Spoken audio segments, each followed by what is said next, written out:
All right, we were in John chapter 18. This is after Jesus is arrested and he's going to be tried.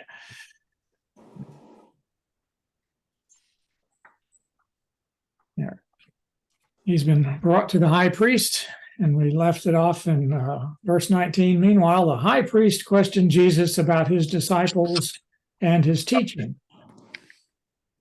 Then Jesus responds in verse 20, kind of like rebuffing his question. It's like, the high priest said, well, what have you been teaching? So Jesus says, well, look, I've spoken openly to the world. Jesus replied, I always taught in synagogues or at the temple where all the Jews come together. I said nothing in secret. Why question me? Ask those who heard me. Surely they know what I said. One commentator said that Jesus is here appealing to, and I thought this was just an American thing, but they said it was an ancient thing too, that a person doesn't have to incriminate themselves. But in a way, even whether that is so or not, Jesus is pointing out the idea that they really don't know. They have nothing to accuse him of. They're not presenting him with charges. They're fishing, for something to charge him with, because, they don't have the facts. So why are he might say, well, why am I here? If he said something wrong, there should be plenty of evidence. They don't have to ask him. Where are the witnesses? Shouldn't they be here testifying to what Jesus has said that's wrong? Well, no, there are no witnesses. They haven't asked him to, any there. This is an illegal trial. But Jesus is kind of refusing to answer their question. So when verse 22, when Jesus said this, one of the officials nearby slapped him in the face. Is this the way you answer the high priest? He demanded. Jesus replied again. It's like Jesus is the one in charge. He's the one judging them. If I said something wrong, Jesus replied, testify as to what is wrong. But if I spoke the truth, why did you strike me? Then, like he's saying, here, give me some evidence. Where's your evidence for what you're doing? They don't have any. So, verse 24, Annas sent him down to Caiaphas, the high priest. So, it's one high priest, the former high priest going to the current high priest. And the Synoptic Gospels tell us more about what happened with Jesus and Caiaphas, but John doesn't include that here. Any comments on that section? It's kind of ironic where they got upset because, hey, Jesus, you are disrespecting the high priest. And yet here they are slapping the real high priest himself. Right. They are breaking the law that they are supposedly upholding. Yeah, irony there. There's lots of ironies here. That's like Jesus is putting them on trial too. Says, look, you're not acting in accordance with the law. Also in the courtyard of Caiaphas, the high priest, or that's where Peter was. And so here, then John tells us about the second and third denials. Meanwhile, Simon Peter was standing there near the fire, warming himself. And they asked him, you aren't one of his disciples too, are you? It's like they know that somebody else is, the disciple Jesus loved, or that some disciple that was known to the high priest, but he was not in trouble. So I'm not sure, why would Peter be afraid, fearful of getting in trouble? Because this other disciple is known to be a disciple of Jesus, and they're not after the disciples, they're just after Jesus. But nevertheless, Peter is chickens out. Didn't intend that as a pun, but The chicken comes a little bit later. You aren't one of his disciples too, are you? He denied it, saying, I am not. And one of the high priest's servants, a relative of the man whose ear Peter had cut off, challenged him. Didn't I see you with him in the garden? So this guy was in the garden too. You know, it's at night and there are shadows with the trees and whatnot. So it's kind of hard to recognize people. That's why Judas had to, betray Jesus with a kiss, point him out with a kiss. So he says, "But look, didn't I see you? You know, somebody that's, using a sword, you might recognize that face again." Well, Peter denied it, and at that moment, a rooster began to crow, and that's where the Synoptic Gospels say that Jesus looked at Peter, and Peter went out and wept. He was remorseful for what he had done, and overcome by the fulfillment of the prophecy that Jesus had made. Before the rooster crows, you're going to deny me 3 times. And he realized that is exactly what he did. So Peter was denying this person who was a prophet, who knew things about him that no normal person could know. Well, any comments on that little episode? Some of these things are kind of familiar to us from the other Gospels as well, and we kind of get a rehearsal of them every year as we read the accounts. Yeah, Pastor Mike. Yes, sir. It is kind of funny that I've seen a lot of drawings or picture of Peter standing by the gate of heaven with a rooster, with a rooster. He was probably, I don't know why, but it's kind of funny. I didn't know that. I know some of the other apostles are associated with certain images. Mark, the one who wrote the gospel, he's associated with a lion, and there's one that's John is associated with an eagle. These are the figures mentioned in the book of Revelation. Paul is always depicted with a sword.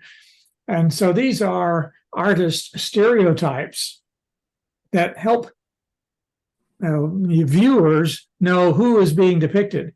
And perhaps the rooster is the one who is kind of helps identify who Peter is. But, I didn't know that one. It's kind of funny there. He's bringing his rooster with him to heaven. Oh well. Any others?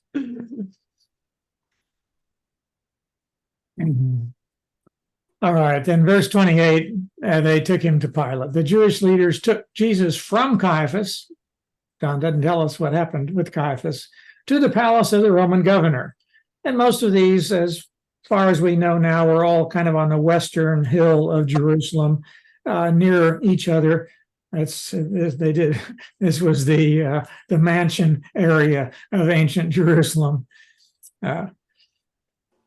So the palace of the Roman governor was probably originally Herod the Great's palace, but it got taken over by the Roman government. So by now it was early morning, and to avoid ceremonial uncleanness, they did not enter the palace because they wanted to be able to eat the Passover. So another irony here, they're in the business of killing somebody, and they're worried about ceremonial uncleanness. But it also leads to a question of exactly when the crucifixion occurred. So the Synoptic Gospels have Jesus eating a Passover meal. He says, the disciples say, where do you want us to eat the Passover? So the implication in those Synoptic Gospels is that this was a Passover meal. here in John, we find out that the Jewish leaders are wanting to eat the Passover after that. So some scholars say, well, there's a contradiction here as to which day it was. Others say there were two Passovers there, one that was being two calendars in use. One, we know that the Essenes used a different calendar, so they're suggesting that Jesus and his disciples were using the Essene calendar, which would have Passover on a different day. And other solutions to this problem have also been suggested, that for example, that the Last Supper that Jesus ate with the disciples wasn't really a Passover. It was kind of like a pre-Passover. But the text just doesn't tell us that sort of thing. We do admit in Synoptic Gospels, they do not mention anything about the lamb being there, for example. And the other question would be, how would they even have a lamb if the Jewish leaders weren't sacrificing the lambs until after that? So lots of questions there that we have no firm answers for. It's just the question of the chronology involved. But here, the Jewish leaders, John has Jesus being crucified at the same time the lambs were being killed, and of course, there's a spiritual biblical symbolism involved in that too. That Jesus being the Lamb of God, and he corresponds to some of the details of the Passover, even at the crucifixion, that none of his bones were broken. That's a reference to the Passover lamb. So there are chronological questions there that I don't think I can resolve with certainty. Well, we just don't know enough about what happened back in the first century. Well, so they stayed out, and Pilate came out to them. Pilate came out to them and asked, "What charges are you bringing against this man?" What's the problem here? And verse 30, they don't really answer Pilate's question directly either. It's kind of it's kind of a snotty way to answer him, I think. He asked, what's he done? And they said, well, he's done something wrong. We wouldn't be here if he hadn't done something wrong, but they don't tell him what it is. If he were not a criminal, we would not have handed him over to you. We wouldn't be here. Well, Pilate, I guess, he says, well, I don't want to deal with this. If you're not going to give me a straight answer, you take him yourselves and judge him by your own law. It seems to be, if you can't tell me what Roman law he's broken, well, this is not my territory, it's yours. So why are you bothering me? So they respond, we have no right to execute anyone. They objected. The Romans hadn't allowed them to execute people.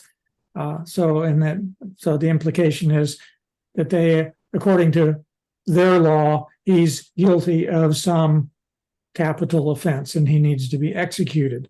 So they're bringing him to Pilate to execute a guy for breaking Jewish law. That's kind of a short connection there. Verse 32 says, this took place to fulfill what Jesus had said about the kind of death he was going to die. Jesus had said he would be lifted up, that he would be crucified. The Jews were not allowed to crucify people. Only Romans could do that. So he had to be, at some point in this scenario, he had to be handed over to Romans in order to be crucified in accordance with the way he had predicted he would die. So this interaction is dealing with that. Pilate says, no, I don't want to deal with it. The Jews said, well, we want you to deal with it because we want him to be killed, and you're the one who can kill, and the Romans killed by crucifixion. So that would fulfill, the high priest had no interest in fulfilling Jesus' prophecy, but it turned out that way. So, any comments about that little interaction there?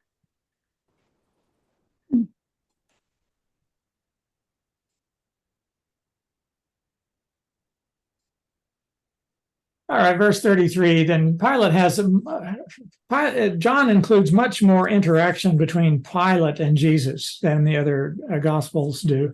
Here, Pilate asks, he goes back inside the palace, summoned Jesus, and asked him, "Are you the king of the Jews?" And verse 34 sounds like another one of these not answering the question and routines. So we, as the readers, kind of have to fill in what tone of voice was this said, and how does this go? I was thinking one possible way to paraphrase this is that Jesus asks, well, is that your own idea? Or we might think, oh, is that what you think? Or is that the charge you're bringing against me?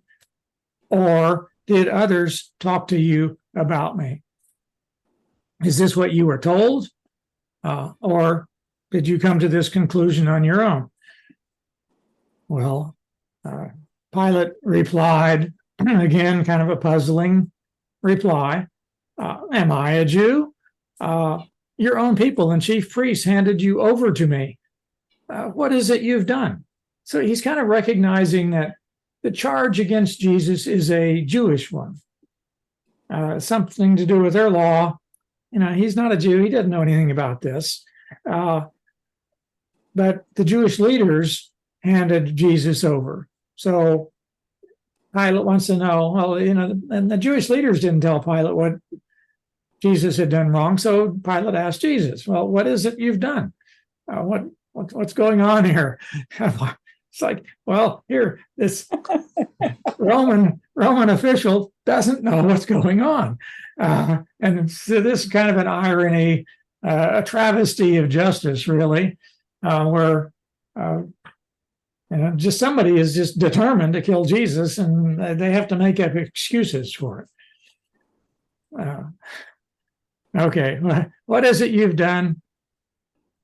And Jesus, well, again, kind of jumps a couple steps forward in the conversation, I think. And he's talking about, Pilate asked about being king of the Jews. Jesus then replies, my kingdom is not of this world. If it were, my servants would fight to prevent my arrest by the Jewish leaders. But now my kingdom is not from another place. So he recognizes that he has another kingdom, that he has a kingdom. But he kind of immediately says, it's really of no concern to you. It's not of this world. He's not that kind of king.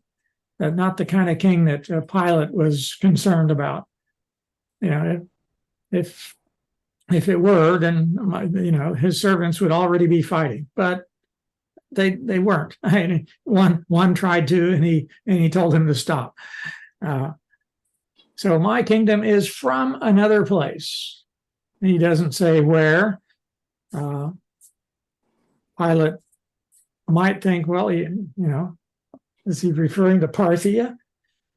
Some other the empire to the east of Rome. It just doesn't. Pilate doesn't have the intellectual context in order to make sense of what Jesus is saying here. But Pilate does realize that Jesus is no threat to him. That comes out a little bit later. But he says, oh, you are a king then, says Pilate. He's kind of drawing out more from Jesus. Jesus answered, you say that I'm a king? Yeah, in fact, that is the reason I was born and came into the world, is to testify to the truth. Everyone on the side of truth listens to me. So it's like Jesus is changing the terms here. He's moved on from kingdom to truth. Initially, Pilate might think Jesus is claiming, I was born to be a king. I came into the world to be a king, but Jesus doesn't say that. He says he came into the world to testify to the truth. He doesn't say exactly what truth. I'm not sure what Pilate, well, we find out what Pilate thinks of that. What is truth? What is this? What are you talking about? Retorted Pilate. And that could reflect some skepticism that Pilate had about whether it was even possible to know what is true. I think that's kind of a postmodern idea. I know that's a postmodern idea that there is no truth. It's just my truth versus your truth. Whatever you think is true for you. And I can think something else and I can be contradictory, but yet it's true for me. That's postmodernism at its extreme. I'm not sure that Pilate was thinking along those lines. That philosophy hadn't been invented yet. So I would suspect rather that Pilate is simply asking, what is this truth that you're talking about? What are you testifying to?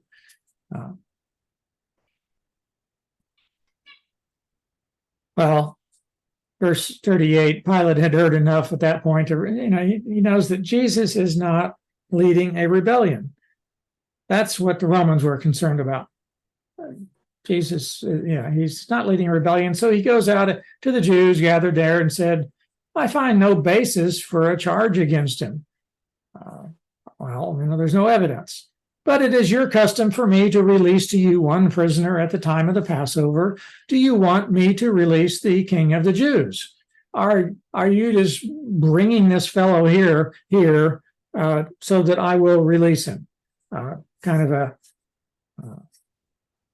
To humiliate him, perhaps.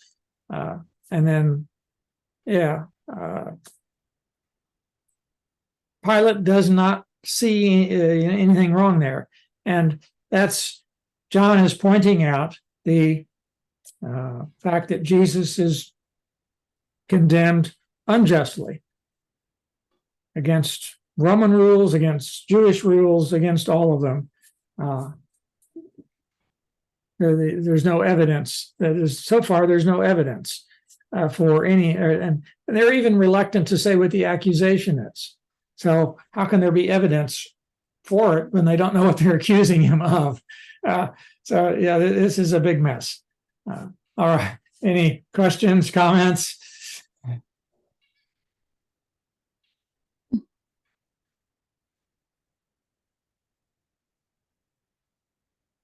So, all right. Pilate says, do you want me to release Jesus? They said, no, not him. Give us Barabbas. Barabbas had taken part in an uprising. He was some kind of rebel. There were later, those rebels were called zealots. They would kind of ragtag, maybe guerrilla warfare is kind of what it was later. At this point, it was very unorganized, and there were just occasional people who would just had a beef against Rome and would be outlaws, basically, and live, by breaking the law. They're bandits. The American West had bandits at some points, and the Judea did as well. About 100 some years earlier, around 130 BC, the Jewish people had rebelled against the Greek rulers that they had at that time, and it started out as kind of an unorganized rebellion of freedom fighters. Might be a more positive term. Depends. The winners of history get to name them for however they wish, whether they're freedom fighters or whether they're bandits. Anyway, Barabbas was somewhere in that category. So here they were requesting this guy, is a clear breaker of the law, a clear enemy of Rome, and they want him released. Well, Pilate had already kind of acknowledged that, well, he will release somebody. We have no other written records that the Roman rulers actually did this. But the way John writes it, this is a commonly known thing. And the other gospel writers too mentioned it as somehow this is a custom that kind of developed Passover time. This is a great festival for the Jews, and so the Roman ruler, participating in the festival, says does something magnanimous for the people. All right, well, I'll release a prisoner. Well, I won't reduce your taxes, but I'll release a prisoner. And so they're asking for Barabbas to be that the person released. Pastor, Yes. yeah, some commentaries say that this is like a typology where here is a criminal and Jesus took his place, kind of picturing what Christ will be, where he will die for us. So in this case, he took the place of Barabbas, who's supposed to be killed probably. Yeah. Suffered it. And others say that his name, Barabbas, literally mean the son of the father. Yes. Yeah, it's a pretty strange name to forgive somebody. You're a son of your father. Well, of course. It's like an unusual name. It's kind of the same as Jesus. He's also the son of the father. Yes. Yeah. So there's a parallel there, and definitely there is the idea that one person replaced the other. Even on the other Gospels where Simon of Cyrene carries the cross, there's a substitution going on there. John doesn't mention that part of the crucifixion, but he mentions Barabbas as well as others. So yeah, there's a hint there of one person can substitute for another. John doesn't draw attention to it in any particular way, but maybe he still expects readers to see that.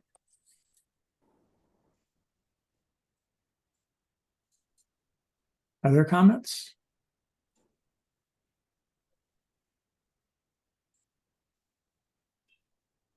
All right, chapter 19. Pilate took Jesus and had him flogged. Flogging could be in several levels of severity. Same word could be used for any of those.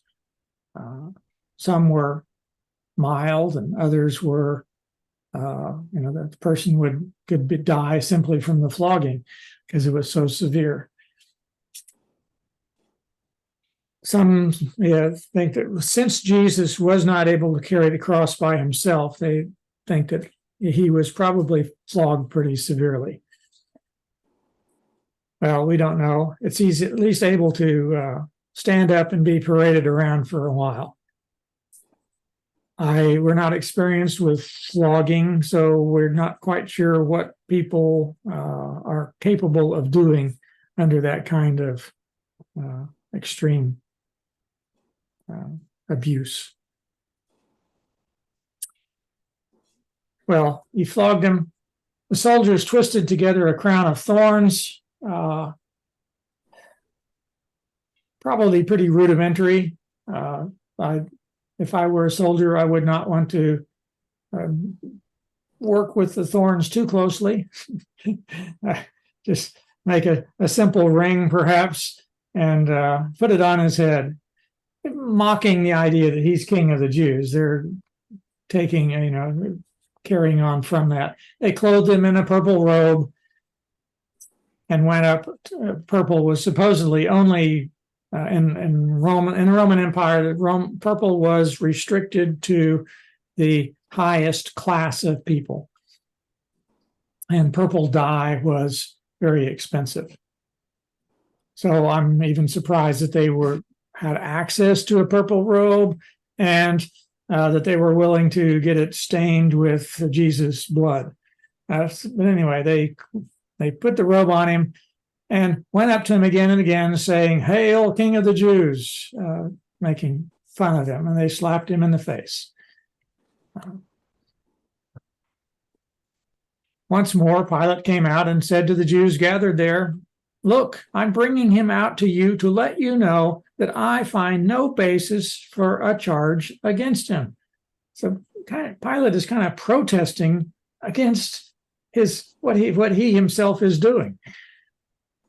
When Jesus came out wearing the crown of thorns and the purple robe, Pilate said to them, "Here is the man." Well, here he is. And one commentator suggests that maybe the idea was that they would say, "Look, he's been beaten. Let him go."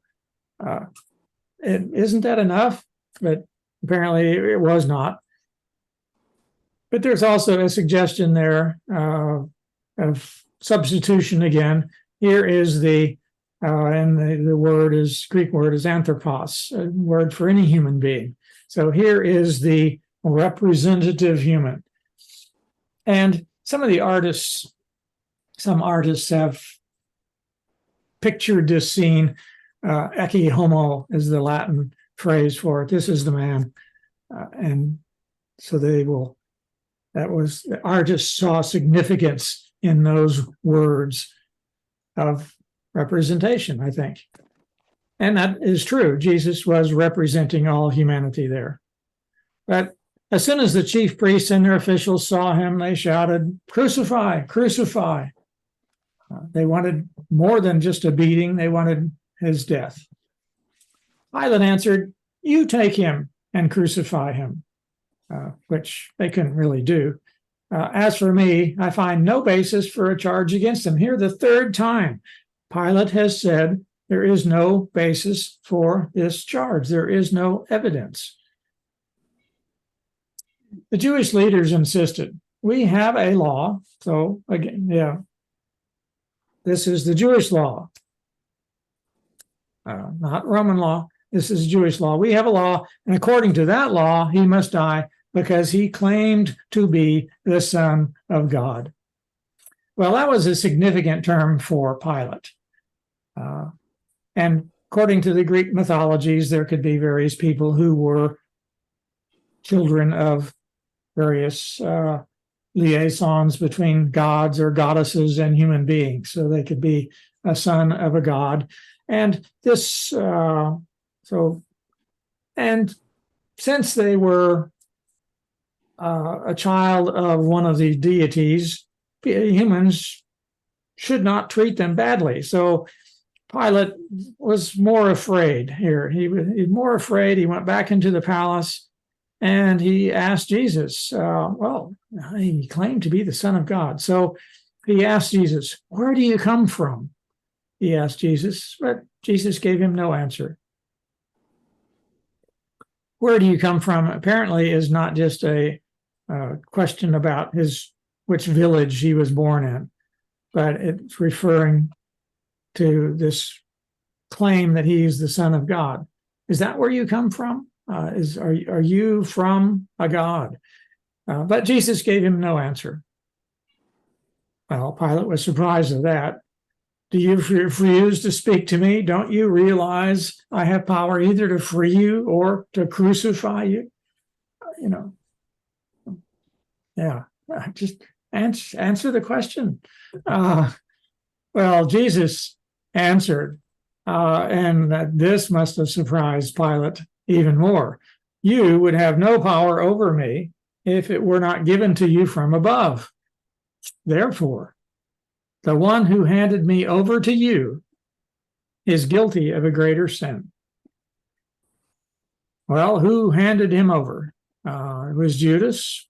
It was the Jewish high priests, both of them handed Jesus over. In fact, this word hand over occurs several times in the book of John, where various things are handed over. And John doesn't make a big deal out of it, but he seems to like be playing with that word, because things could be handed over in a good way or in a bad way. But here it's a bad way. The person who handed me over to you is guilty of a greater sin.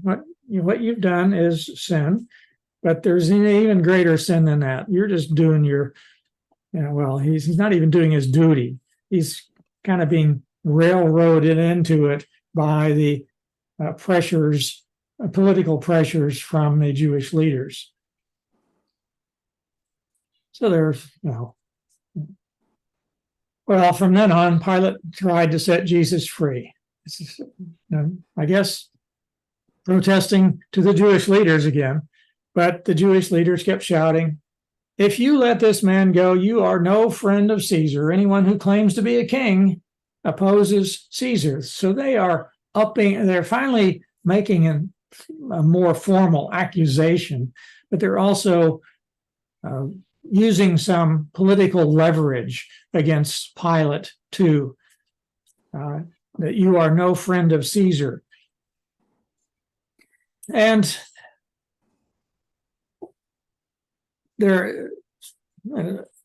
about this time, Tiberius had experienced some kind of attempted assassination with one of his his chief of staff, a man named Sejanus. And Sejanus is the one who had befriended Pilate.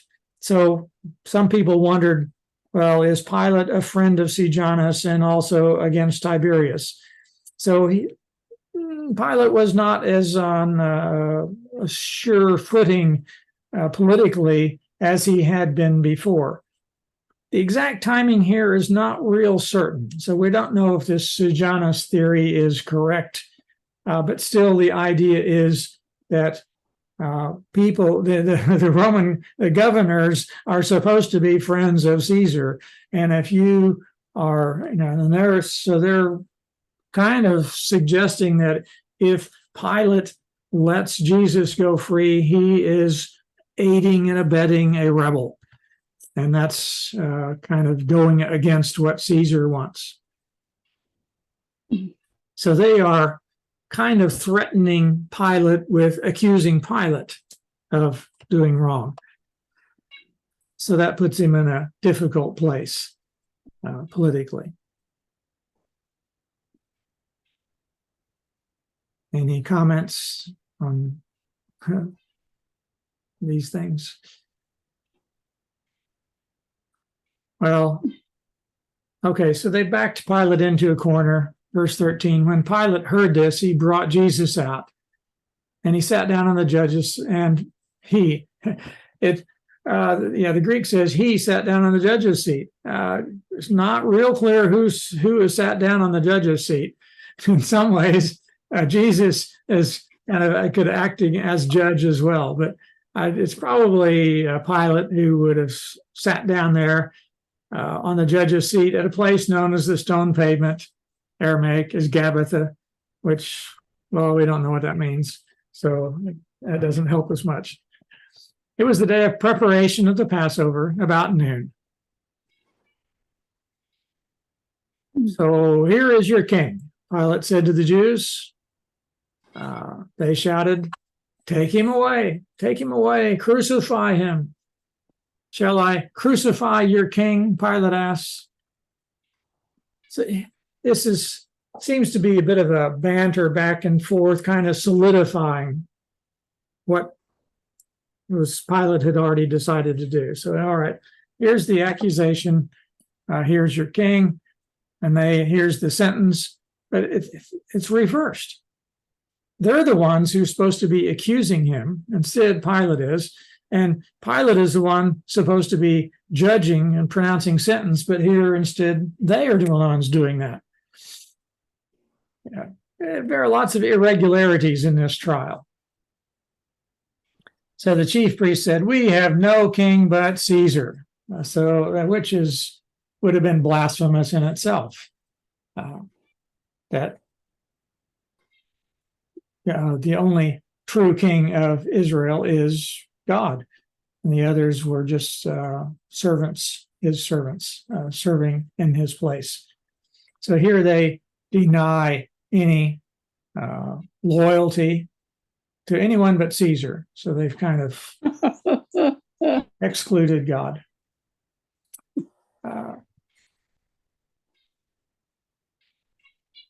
So Pilate handed him, Jesus, over to them, meaning not so sure, to be crucified. Them could refer to the chief priests, but chief priests didn't really do the crucifixion. Them apparently refers to soldiers. So the pronoun doesn't have a proper antecedent, the grammarians might say. That seems to be the way things would have worked. Pilate handed Jesus over to the soldiers to be crucified. So the rest of the verse says the soldiers took charge of Jesus.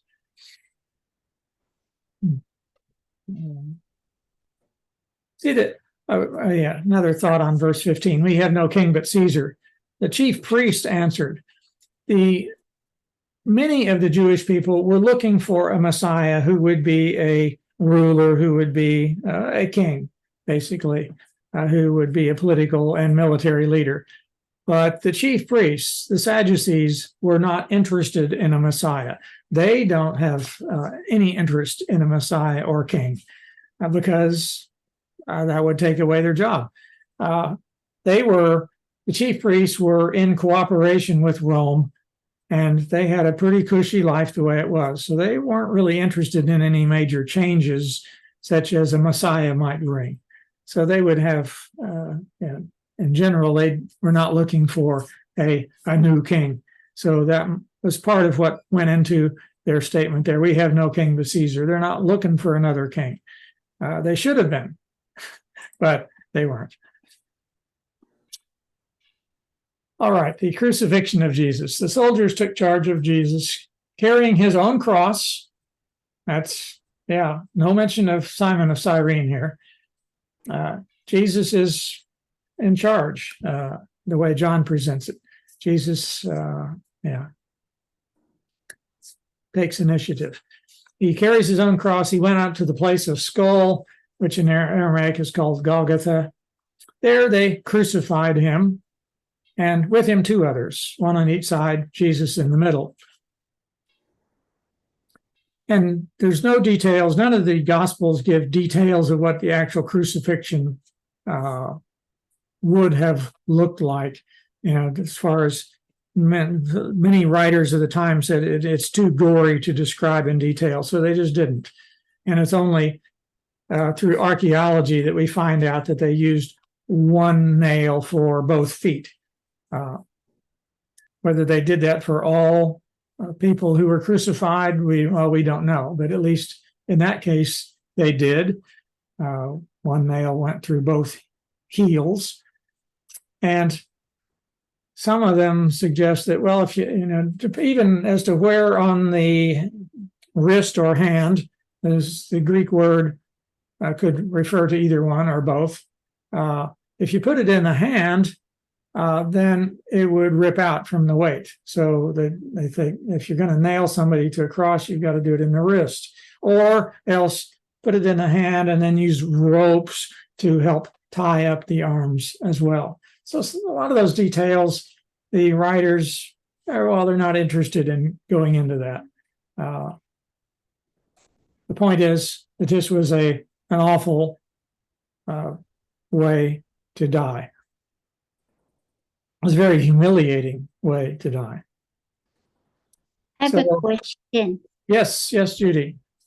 I'm going back to them saying that what Jesus crucified. And you're saying it was one particular group that wanted to crucify him. Yes. The Pharisees. How do we know that from this? Here it's the chief priests. Early in his ministry, Jesus is opposed by scribes and Pharisees. And now I don't know that it's all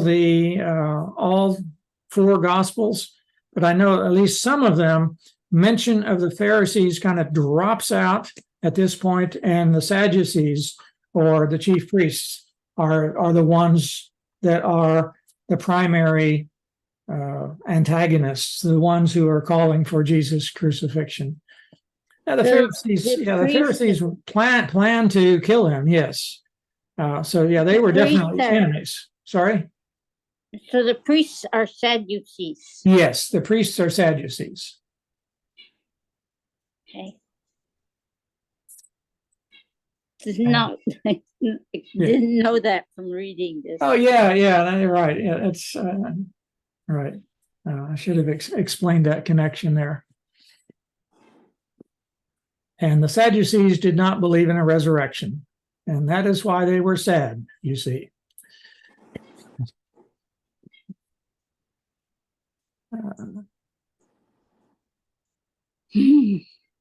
All right. They just need to get rid of him.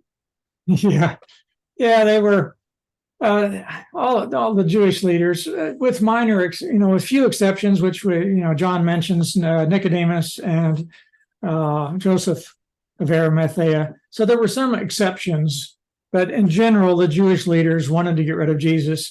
But at least in this last few days of Jesus' life, the Sadducees, including the chief priests. The Sadducees were primarily a priestly family. They weren't all chief priests, but some of them were other priests. Some priests were Pharisees, but most of them were Sadducees. In this case, it was the chief priest, the ones in charge. The president of the Sanhedrin was the high priest, and he was a Sadducee.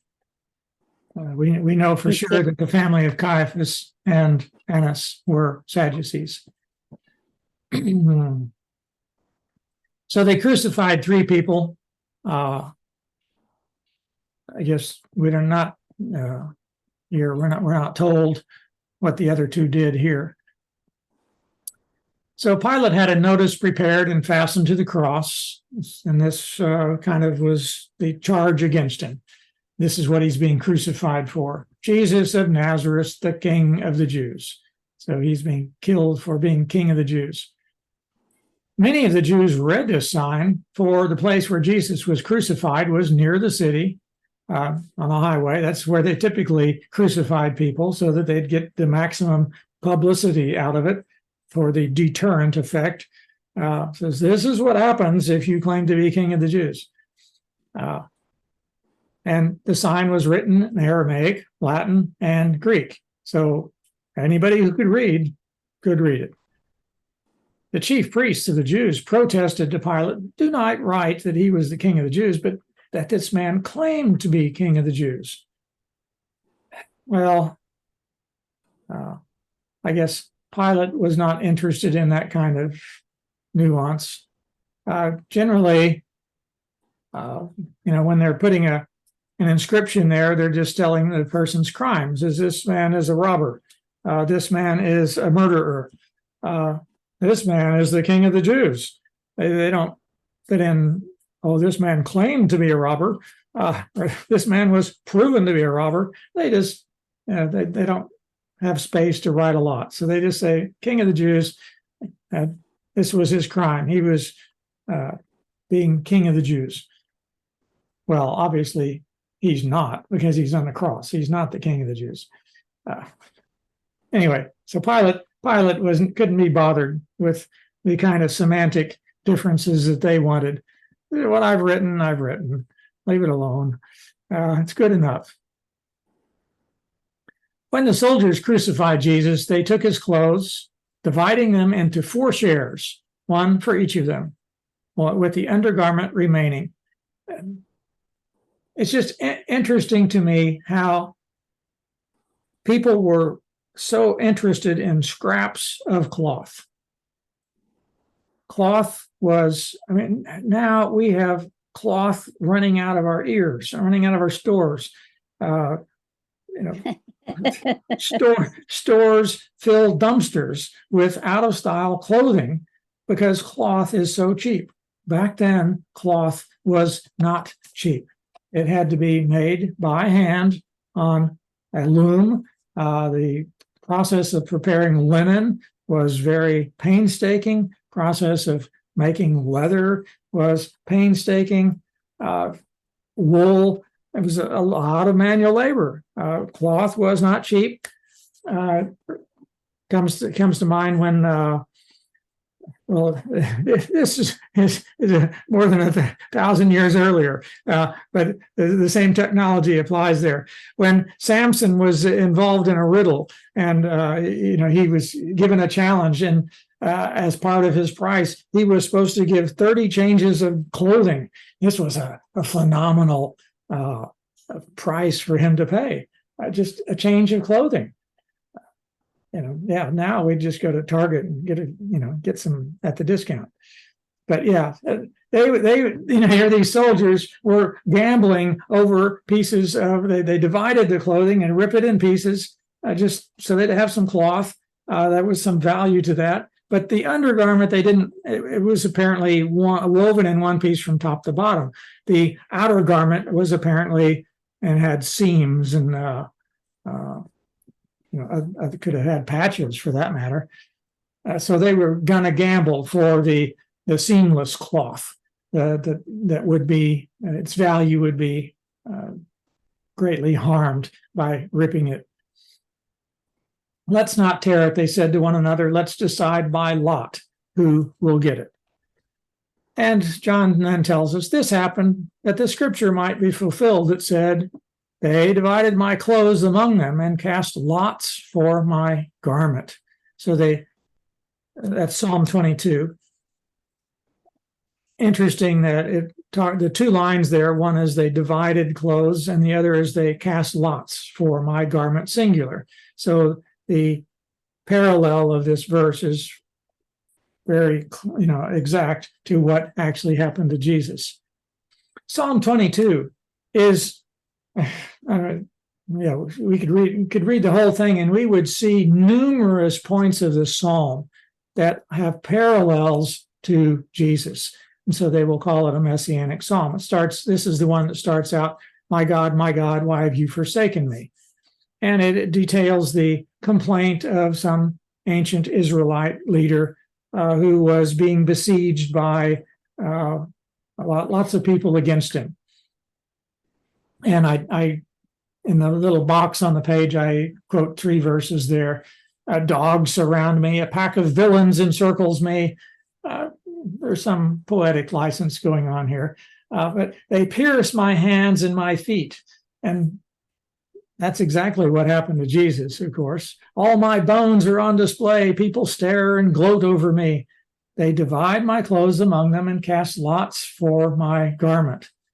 So what the ancient psalmist was describing with some poetic license, those details, then at least some of those details came true for Jesus. Now, John doesn't tell us anything about dogs surrounding Jesus. Dogs meaning whether it's referring to animals or simply or people who have a similar role. But anyway, this Psalm 22, several verses are quoted in different Gospels to refer to Jesus. So that's a kind of it's viewed as a prophecy. It's difficult to know, say what it is. Originally, it was not a prophecy. It was a description of what was happening to somebody way back then. But it has so many parallels to Jesus that we say, well, God must have inspired these kinds of details. People wouldn't know ahead of time which details would apply to the Messiah and which would not. In fact, and until the Christians came along, nobody would have called this messianic at all, because they did not expect the Messiah to have this kind of opposition and humiliation. It was only after Jesus' resurrection that people could begin to read again and say new significance in the old psalm. So this is the prophecy hidden in Psalm 22 came true in what the soldiers did with Jesus. Any comments or questions there?